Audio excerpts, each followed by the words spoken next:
इस वक्त पाकिस्तान की राजधानी यानी इस्लामाबाद के अंदर एक बड़ा जबरदस्त मैच चल रहा है और वो मैच हो रहा है इमरान खान और लाडला ग्रुप के दरमियान। इस वक्त सूरत हाल ये है कि जैसे जैसे वक्त गुजर रहा है लाडला गैंग लाडला ग्रुप के लिए परेशानियां बढ़ती चली जा रही हैं और इमरान खान के लिए नए से नया रास्ता खुलता चला जा रहा है। लाडला ग्रुप इन मुश्किल हालात के अंदर बहुत ज्यादा फंस चुका है, जबकि इमरान खान के ऊपर जितना भी प्रेशर डाला गया, जितना भी उसको दबाव मिलाया गया, वो हर किस्म के प्रेशर से निकलता गया और हर किस्म के दबाव से खुद को बचाता गया है। अब तो आलमी इदारों ने और उसके बाद बहुत सारे दोस्त ममालिक ने भी खुलकर मैदान में आना शुरू कर दिया है और वो पाकिस्तान के अंदर साफ शफाफ इलेक्शन करवाने के हवाले से मुसलसल प्रेशर दे रहे हैं, मुसलसल दबाव डाल रहे हैं और मुसलसल इस बात का मुतालबा कर रहे हैं कि पाकिस्तान के अंदर जो इलेक्शन 2024 के अंदर होना है उसको बिल्कुल साफ शफाफ करवाया जाए और उसके अंदर किसी किस्म की धांधली ना की जाए। अब इन तमाम तरह हकाइक के सामने आने के बाद बहुत सारे ऐसे आलमी इदारे भी हैं कि जिन्होंने अपनी स्टेटमेंट्स जारी करना शुरू कर दी हैं कि पाकिस्तान में जो इलेक्शन है वो इमरान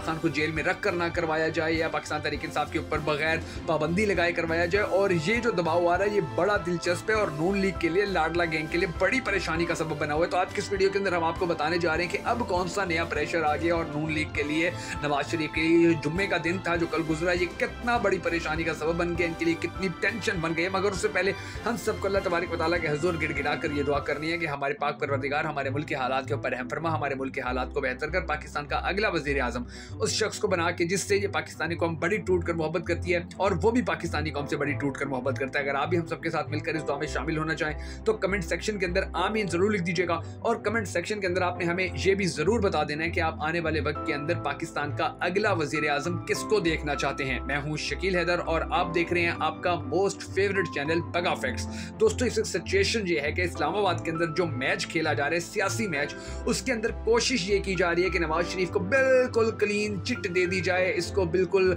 हर दाग से इसका हर दाग धो दिया जाए, इसको बिल्कुल वाइट ड्रेस कर दिया जाए, इसके ऊपर कोई धब्बा कोई दाग ना हो, इसके ऊपर कोई प्रेशर ना हो, ये कहीं से धांधली शुदा ना हो, ये कहीं से सजा याफ्ता ना हो, ये कहीं से ना अहल ना हो, इसके केसेस माफ करवाए जा रहे हैं, इसके नीचे रेड कारपेट बिछाया जा रहा है, इसको जलसे के इंतजाम करके दिए जा रहे हैं, 10 अरब की हड्डी मीडिया के मुंह में देके इसके दर के ऊपर बिठा दिया गया है, इसके घुटनों के अंदर बिठा दिया गया है, इलेक्शन कमीशन को इसकी खिदमत करने के ऊपर लगा दिया गया है, नैब को इसकी खिदमत पे लगा दिया गया है, FIA है उसके जितने भी मामलात हैं वो सारे इसी के हक में करवा दिए गए हैं। यानी कि हर तरफ से इसको क्लीन चिट देने की कोशिश की जा रही है ताकि ये मैच जीत जाए, ये नाअहल बंदा इस मैच के अंदर क्वालिफाई कर जाए और फिर भी उसके बावजूद भी, इन सबके इन सारी मेहनतों कोशिशों के बावजूद भी इसकी नाअहली इतने अरूज पर पहुंची हुई है कि वो सारी कोशिशों के ऊपर पानी फेर रही है। और दूसरी जानिब जो इमरान खान है वो जेल के अंदर बैठा हुआ है, उसकी पार्टी को तितर बितर कर दिया गया है, आज भी उसके कारकुनान की चादर चार दीवारी का तकद्दुस पामाल किया जा रहा है, आज भी उनका मीडिया के ऊपर नाम लेना पाकिस्तान के मीडिया के लिए अजाब बन जाता है, आज भी उनके ऊपर नैब के झूठे केसेस डाले जा रहे हैं, FIA के झूठे केसेस डाले जा रहे हैं, एहतसाब अदालतों के झूठे केसेस डाले जा रहे हैं, साइफर जैसा मुकदमा किया जा रहा है, उनकी बीवी और उनकी बहनों की इज्जत को मीडिया के ऊपर लाया जा रहा है, उनकी यानी कि सेल्फ रिस्पेक्ट को, उनकी जो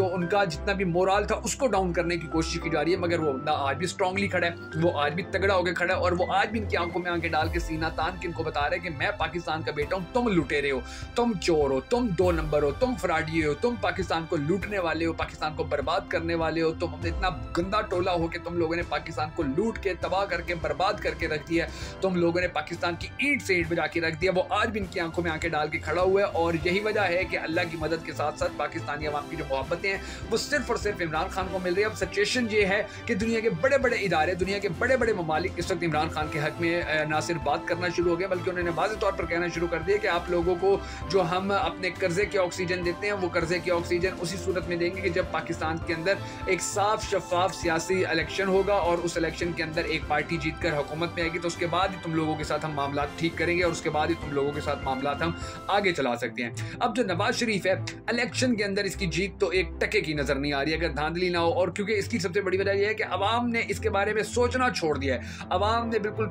जो पाकिस्तान मुस्लिम लीग नून है उसको रिजेक्ट करके रख दिया और जो मुस्लिम लीग नून के अंदर समझदार लोग थे अब उन्होंने पार्टी को आस्ता आस्ता छोड़ना शुरू कर दिया है और बहुत सारे ऐसे लोग के जो पार्टी का बड़ा अहम तरीन असासा माने जाते थे नून लीग का, अब उन्होंने पार्टी के खिलाफ बातें करना शुरू कर दी है। बस कुछ साजिशी लोग हैं जो अभी भी पार्टी के अंदर मौजूद हैं और उनमें से एक जो राणा सनाउल्लाह है अब उसके भी 12 बजे हुए हैं और वो इस तरह से कि वो ये कहते हैं कि जी 12 तारीख को नवाज शरीफ का अल अजीजिया रेफरेंस के अंदर जो उसकी समात है तो हमें उम्मीद है कि जो जस्टिस आमिर फारूक है वहाँ उनकी अदालत से नवाज शरीफ बरी हो जाएगा। इसके बाद उसने कहा कि अगर हम ये फैसला हमारे हक में नहीं आता तो हम दूसरी अदालतों के अंदर चले जाएंगे। यानी कि इनको अब ये डर खौफ है, इनको ये टेंशन है कि जी जो हम डीलें करके आए थे उन डीलों की जो मियाद थी वो तो ख़त्म हो गई, उन डीलों का जो हमें समरा मिलना था, जो रिजल्ट मिलना था, जो फल मिलना था, वो सारा तो ख़त्म हो चुका है। अब तो हमें अपने बलबूते के ऊपर चलना पड़ेगा। और यही वजह है कि अब ये कहता नजर आता है कि जी अगर वहाँ से हमारे हक में फैसला नहीं आएगा तो हम दूसरी अदालतों के अंदर जाएंगे। और फिर जो जस्टिस अरशद मलिक थे मरहूम,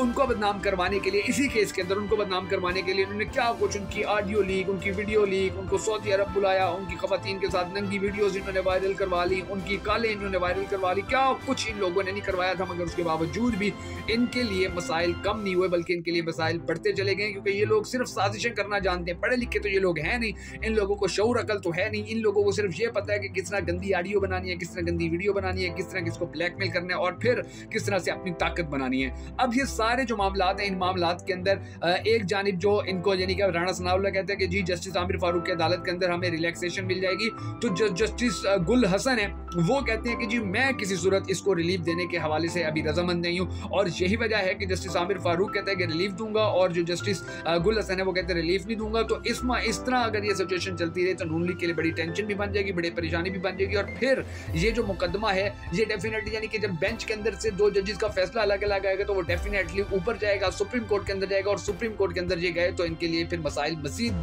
ज्यादा गंभीर हो जाएंगे और नून लीग के लिए टेंशनें मजीद बढ़ जाएंगी। और अब दूसरी तरफ जो खान के लिए इन्होंने सो कॉल्ड इतने ज्यादा केसेस किए हुए थे उनमें से कोई भी एक सॉलिड केस अब तक नहीं बन सका। अलकादी ट्रस्ट जो था उसके अंदर 59 गवाह इन लोगों ने अंदर ऐड किए हुए थे और ज्यादा दिलचस्प की बात यह है कि वो सारे के सारे थक्कड़ हैं, उनमें से कोई भी ऐसा ढंग का गवाह नहीं है कि जो आकर गवाही दे सके। और इस रेफरेंस का नाम फिर आप ये देखेंगे यानी कि अलकादी ट्रस्ट रेफरेंस का नाम इन्होंने रखा हुआ 190 मिलियन पाउंड रेफरेंस। और इससे जो इसका अब इस केस के अंदर जो सिचुएशन थी वो ये थी कि जी जो पैसा था वो सुप्रीम कोर्ट के अकाउंट में आया था, सुप्रीम कोर्ट के अकाउंट से वो अब फेडरल गवर्नमेंट की तरफ चला गया है। और फिर इस केस के अंदर जो जमीन थी यानी कि यूनिवर्सिटी बनाई गई थी, यूनिवर्सिटी बनाने के लिए जो 190 मिलियन पाउंड थे वो पहले सुप्रीम कोर्ट के अकाउंट में आए, वहां से फिर हुकूमत को मिल गया, इसमें एक टके की धांधली नहीं हो सकी। जो जमीन थी अब उस जमीन के अंदर मलिक रियाज को जानबूझकर फंसाया जा रहा है, जानबूझ कर उसको डाला गया कि इससे हम गवाहियां लेंगे क्योंकि और तो हमारे पास कोई गवाह नहीं है और जब तक ये गवाही नहीं देगा उस वक्त तक जो केस है ये मजबूत नहीं हो सकेगा। तो अब राणा सनाउल्लाह और इस तरह के जो इसको माश के जो दूसरे लोग हैं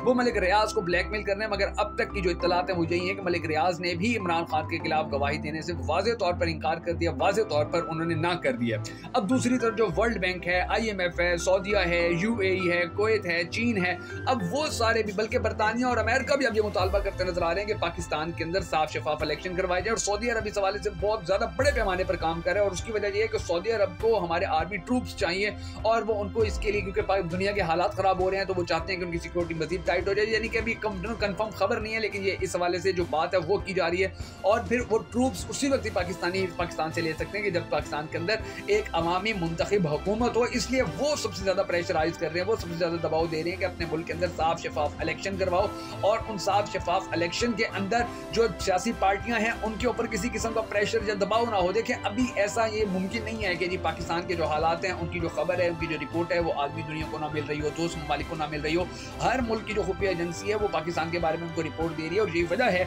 कि अब ये ममालिक बड़े पैमाने के ऊपर कह रहे हैं कि जी आप अपने मुल्क के अंदर साफ शफाफ इलेक्शन करवाएं। IMF और वर्ल्ड बैंक भी बार बार ये मुतालबा कर रहे हैं कि जी आप लोग अपने मुल्क के अंदर साफ शफाफ इलेक्शन करवाएं। और इस वक्त पाकिस्तान के अंदर जो साफ शफाफ इलेक्शन करवाने में जो सबसे बड़ी रुकावट है वो इमरान खान को माना जा रहा है और उनकी जो गैर मामूली मकबूलियत है उसको माना जा रहा है, क्योंकि ये शायद पाकिस्तान की तारीख का वाहिद ऐसा इलेक्शन है जो पाकिस्तान की हिस्ट्री में होने जा रहा है कि जिसके होने से पहले ही पाकिस्तानी कौम को ये पता है कि इसका रिजल्ट क्या आएगा। यानी कि अगर ये साफ शफाफ इलेक्शन हो जाता है तो पूरी पाकिस्तानी कौम के बच्चे को पता है कि इमरान खान पाकिस्तान का दोबारा वजीर आजम बन जाएगा। और दूसरी तरफ पाकिस्तानी कौम को यह भी पता है कि इसका रिजल्ट दूसरे एंगल से कैसे निकलेगा कि एक चोर को, एक